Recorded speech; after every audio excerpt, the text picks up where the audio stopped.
在中国入侵者占领的新疆维吾尔自治区东突厥斯坦，被中共政府抓捕扣留的12名哈萨克斯坦籍公民中，有9人被释放。哈萨克斯坦外长阿卜杜拉浩曼诺夫介绍了其在中国被关押期间的情况，说，入哈萨克斯坦籍的东突厥斯坦哈萨克公民无法注销中国公民身份。就此问题和其他被捕的哈萨克人事件，与中国方面将进行进一步交涉。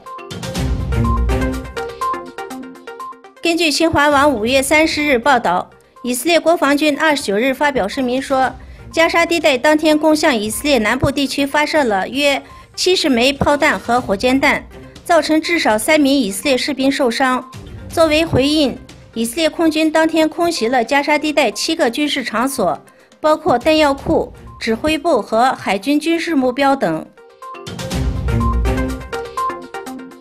美国之音5月31日消息，菲律宾政府就5月11日中国军机近距离跟踪骚扰事件表示不满。中菲双方之后举行了会谈，以防止类似事件再次发生。一名菲律宾高级安全官员5月30日表示，如果菲律宾军方人员在有争议的水域受到伤害，菲律宾做好了随时开战的准备。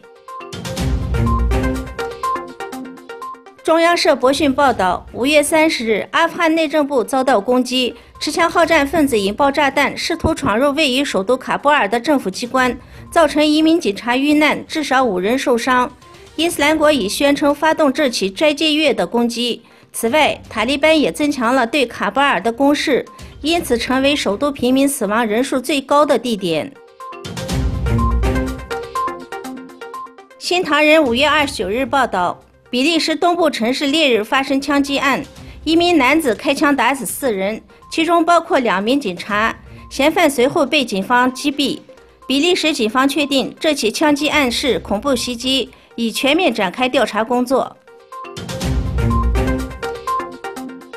上海合作组织成员国元首理事会第18次会议将于6月9日至10日在中国山东省青岛市举行。上海合作组织成员国、观察员国领导人和有关国际组织负责人应邀参加。土耳其将作为上合组织对话伙伴国参加。土耳其新任驻华大使阿卜杜卡德尔·埃明约南表示，这个重要组织通过加强各国之间的友谊程度，来促进各地区的和平与稳定。